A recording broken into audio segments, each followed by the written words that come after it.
बिस्मिल्लाहिर्रहमानिर्रहीम। अस्सलाम वालेकुम। आप देख रहे हैं यूट्यूब चैनल आम सी बातें।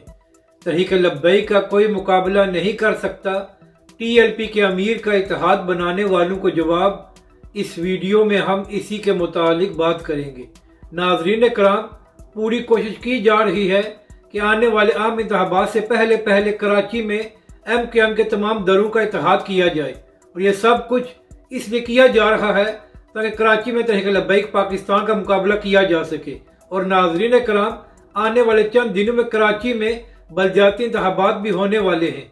तो इसी हवाले से तहरीक लब्बैक कराची के अमीर मुफ्ती कासिम फखरी साहब से ये सवाल किया गया कि अगर MKM के तमाम दलों ने मिलकर बलदियाती इंतखाबात लड़े तो क्या इसका नुकसान तहरीक लब्बैक पाकिस्तान को हो सकता है। तो इसका जवाब देते हुए मुफ्ती कासिम फखरी साहब ने कहा कि MKM और PSP दोनों ने मिलाकर भी तहरीक लब्बैक पाकिस्तान से कम उम्मीदवार खड़े किए हैं, तो इसलिए कराची में ये लोग तहरीक लब्बैक पाकिस्तान का मुकाबला नहीं कर सकते। मुफ्ती कासिम फखरी साहब ने कहा कि ये लोग इत्तेहाद इसलिए बना रहे हैं कि इनको मालूम है कि अब कराची के अवाम ने इनको मुस्तरद कर दिया है।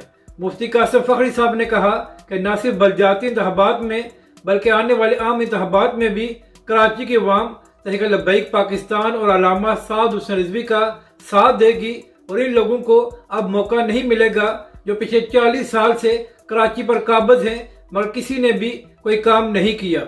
अपनी राय का ज़रूर इजहार करें कि आपको ये वीडियो कैसी लगी, और हमारे इस चैनल को भी सब्सक्राइब करें।